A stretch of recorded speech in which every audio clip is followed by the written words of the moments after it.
Bom, pessoal, para dar continuidade então à nossa aula, estávamos falando da última vez que a gente se encontrou sobre alguns micro-organismos mais comuns nas infecções dentro da unidade hospitalar. E eu até cheguei para passar para vocês a associação deles em relação a onde pega esses micro-organismos, né? Qual é o tipo de infecção que ele faz. Mas também bastante comum são as infecções por micro-organismos multiresistentes, que é o que a gente vai abordar na aula de hoje. E para vocês acompanharem aí de casa, lá na página 273 do volume 2, do livro do volume 2, tá? Quando a gente fala de bactéria multiresistente, a gente está falando de alguns tipos de bactérias que são capazes de sobreviver mesmo com antibiótico. Então, mesmo o paciente tomando algum tipo de antibiótico, é capaz que ele ainda continue com aquela infecção por aquele microorganismo. Então, para dar uma definição mais exata para vocês, é um tipo de microorganismo que tem capacidade de resistir aos efeitos dos antibióticos. Os antibióticos já não agem mais para matar esses micro-organismos. E aí, existem alguns micro-organismos que são bastante comuns na rede hospitalar, como nós vamos focar sempre na rede hospitalar, que são bastante comuns em relação, por serem multiresistentes. Hoje em dia a gente faz aí uma conta de mais ou menos uns 8 tipos de micro-organismos, mas nós vamos falar de 3 aqui para vocês ficarem bastante atentos, que são realmente os mais comuns, que é a Klebsiella, a Enterobacter e a Escherichia coli. Eu vou colocar o nome depois aqui para vocês conseguirem copiar, tá? E como que a gente tem então que com o que a gente tem que se preocupar para que esses micro-organismos não sejam transmitidos de um paciente para o outro, porque existem algumas vias de transmissão de um paciente para o outro e é justamente com isso que o profissional da área da saúde se preocupa hoje em dia. Então, as vias de transmissão mais comuns de um paciente para o outro, né, dentro da rede hospitalar, é a transmissão por contato, a transmissão por gotícula, a transmissão por aerossol e a transmissão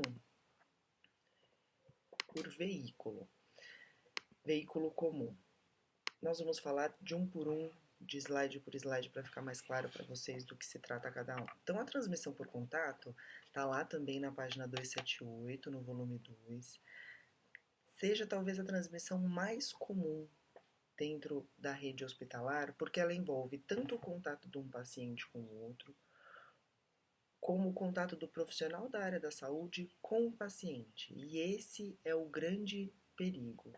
Essa é a grande questão que a gente tem que tomar cuidado hoje em dia, justamente porque nós, profissionais da área da saúde, nós da enfermagem principalmente, somos os profissionais em maior número na rede hospitalar e que ficamos 24 horas com o paciente. Então, nós temos sim contato direto com o paciente o tempo inteiro. Para qualquer cuidado, nós fazemos o contato direto. E é nesse contato que nós podemos tirar o micro-organismo de um paciente infectado e passar para um paciente que não tem a infecção. Então, por isso que nós temos que tomar muito cuidado com esse tipo de transmissão. Haja vista a situação atual do nosso país, que está sendo do país não, né, do mundo, que está sendo aí contaminado pelo coronavírus, que tem um dos meios de transmissão, a forma de transmissão por contato. E aí a forma de transmissão por contato, nós temos dois tipos, o contato direto e o contato indireto. O contato direto é quando eu, com a minha própria mão, encosto na pessoa e transmito o micro-organismo que está depositado na minha mão. Do contato indireto são com os instrumentos que nós utilizamos, por exemplo, para medir os sinais vitais do paciente. Então, utilizar um termômetro em um paciente e, na sequência, colocar em outro paciente, se aquele termômetro não foi higienizado adequadamente, ele está passando, ele pode passar o micro-organismo dele de um paciente para outro. Aí, outra forma de transmissão bastante comum nos hospitais é a transmissão por gotícula. A gotícula a gente tem que ficar bastante atento porque, pela definição, é um tamanho de gota maior do que 5 micras. Essa é a unidade de medida utilizada para medir a gotícula. Mas o que isso significa?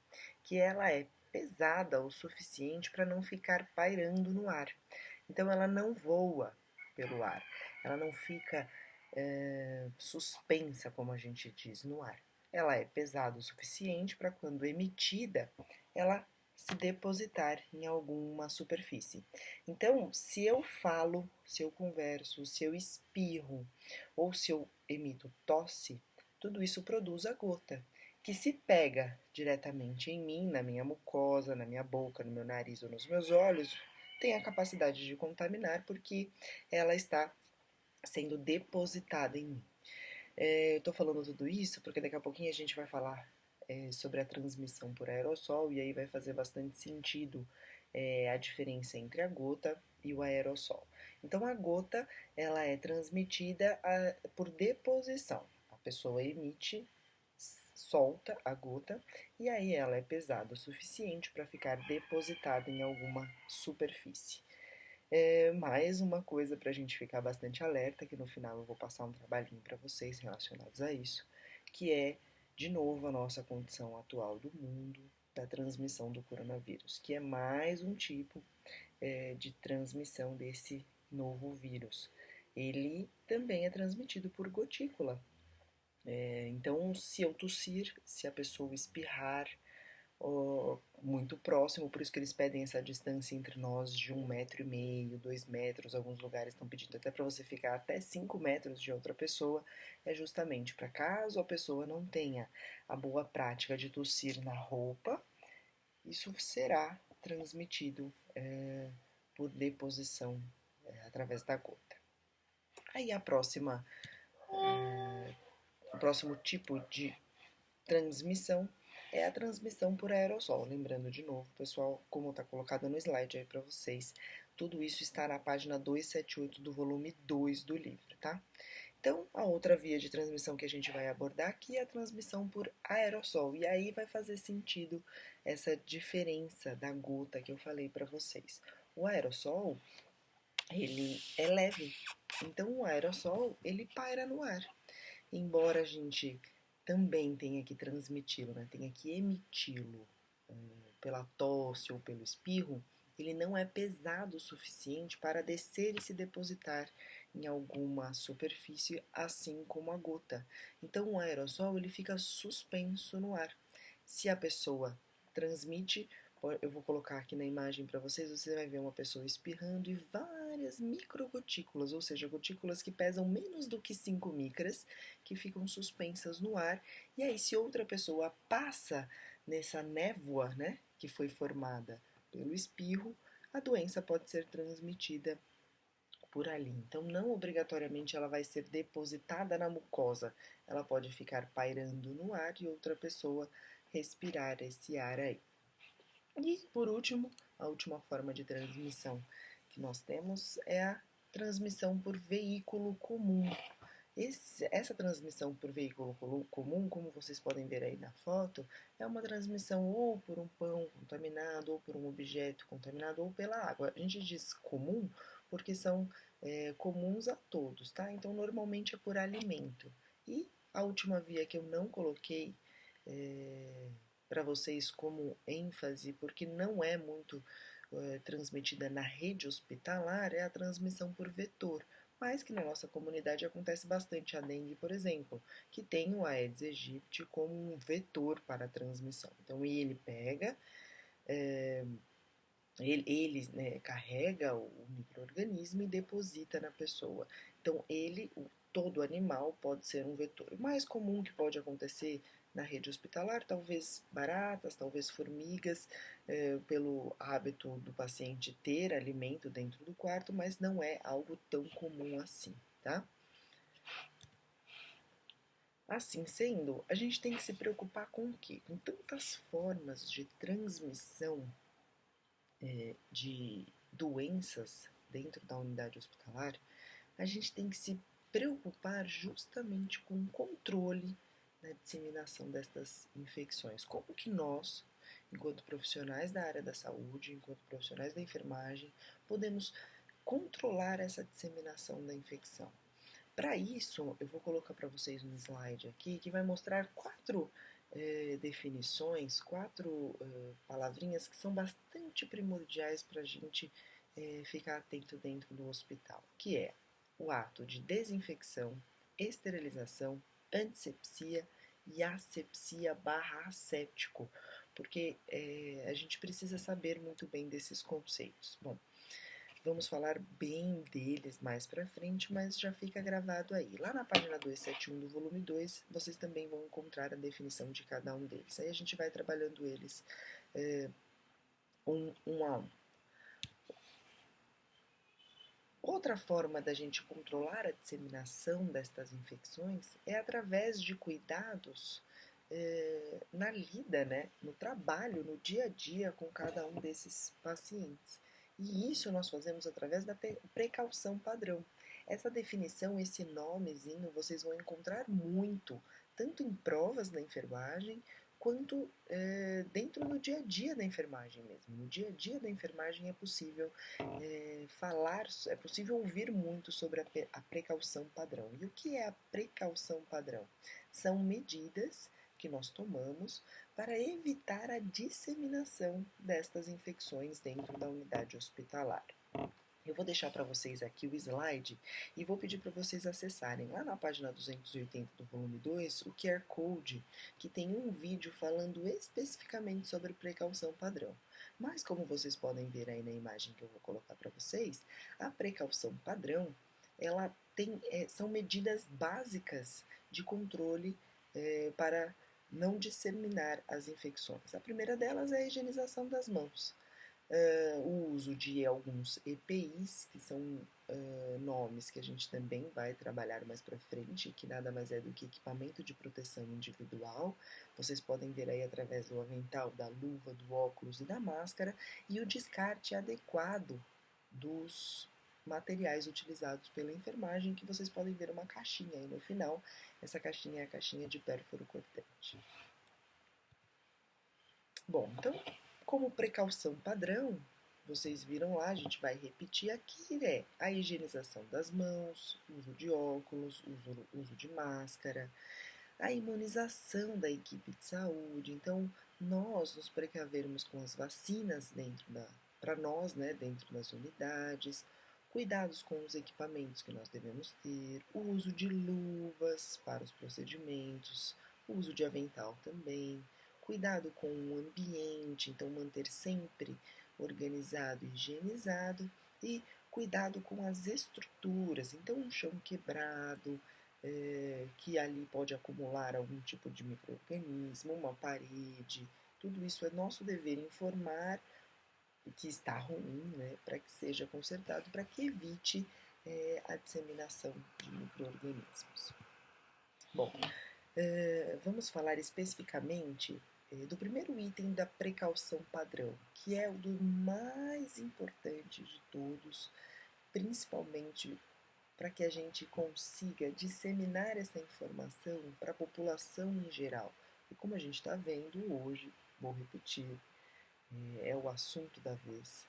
Como nós podemos ver, a disseminação do vírus, do coronavírus, ela está sendo feita justamente por isso, pela falta de higienização das mãos e pelos tipos de transmissão, de contato, gotículas e o aerosol, que é uma precaução que a gente toma principalmente dentro da unidade hospitalar, mas sabe-se que ela é transmitida sim pelo contato e por gotículas. Então a higienização das mãos é um das formas de controle dessa disseminação mais importante e que a gente tem que mais reforçar e valorizar, tanto dentro da unidade hospitalar quanto fora dela. E aí a gente precisa educar a nossa população para isso. Então vamos lá, pessoal, eu vou tentar demonstrar para vocês mais ou menos como é a técnica da higienização das mãos. De qualquer forma, também tem no livro, é só acessar lá a página do livro para vocês conseguirem ver o passo a passo. E nessa imagem que eu postei logo atrás aí no vídeo também tem um passo a passo. Basicamente, para fazer a higienização das mãos com água e sabão é necessário molhar as mãos, colocar sabão suficiente nas mãos, espalhar, para aí sim iniciar a técnica de higienização. A gente vai começar higienizando a palma das mãos. Reparem que eu estou entrelaçando os dedos. É importante entrelaçar os dedos para garantir que seja feita a higiene dos dedos, porque normalmente a gente está acostumado a não higienizar esta região. Então, a gente faz mais ou menos uns 5 movimentos por parte, por região, tá? Então, higienizar entre os dedos, higienizando a palma. O segundo passo é higienizar palma e dorso. Então, eu vou entrelaçar a minha mão e vou higienizar aqui, ó, o dorso das mãos. Reparem que o meu dedão limpa aqui, ó, a região do meu dedinho e a região lateral da minha mão. Normalmente não é uma região muito higienizada por nós, não, tá? Então, eu faço mais ou menos uns 5 movimentos em cima, né, palma com dorso e troco palma com dorso, lembrando que eu tenho que pegar a lateral da palma da mão e o dedinho aqui, ó. Fez esses 5 movimentos aqui, a gente vai partir para a higienização daqui, ó, das interdigitais de um lado e de outro. Terminou a higienização desta região, eu vou pro dedão, ó. Então, eu vou higienizar o dedão, lembrando que eu tenho que pegar aqui, ó, a parte da mão que normalmente não é muito higienizada. Então, faz 5 movimentos deste lado, passa para 5 movimentos deste lado. E por último, vou fazer a ponta dos dedos.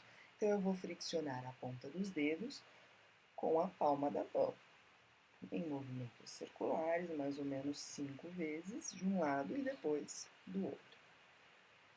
Reparem que as minhas unhas estão curtas. Toda vez que a gente faz assim na enfermagem, é importante a gente não conseguir enxergar a unha, essa daqui minha até que tá erradinha, ó.